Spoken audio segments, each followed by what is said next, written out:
tout ça, c'est une espèce de mystère. Comment faire ça? Donc, dans l'art du mime, il faut une grande concentration. Il faut avoir la vision de ce qu'on montre et aussi l'émotion, le rire, le comique, mais pas la caricature. Parce que quand on fait trop, c'est trop. Donc il faut apprendre à savoir se restreindre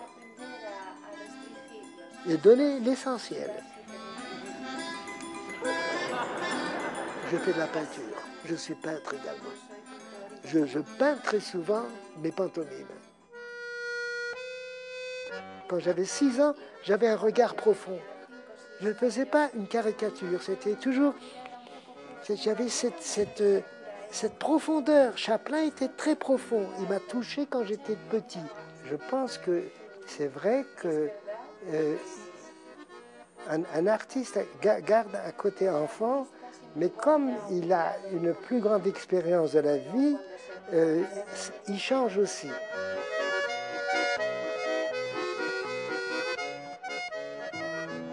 Quand il y avait la Deuxième Guerre mondiale, je ne pratiquais pas encore mon art. Je commençais à le pratiquer. Je l'ai fait quand on a occupé l'Allemagne et quand la guerre n'était plus là. On ne peut pas faire du théâtre quand la guerre est là, parce que c'est un théâtre terrible.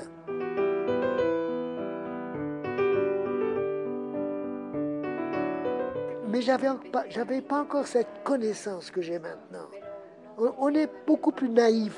Même quand on a vu les malheurs de la vie, on est naïf. On n'a pas cette expérience. On a cette expérience de terreur, pourvu que je ne sois pas tué à tout moment.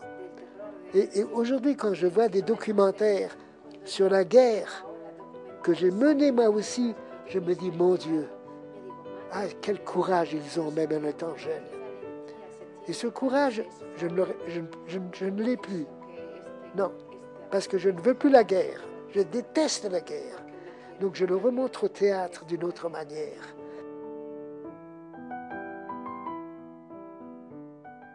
Souvent les jeunes n'aiment pas les vieillards. Ils pensent que les vieillards, c'est plus rien.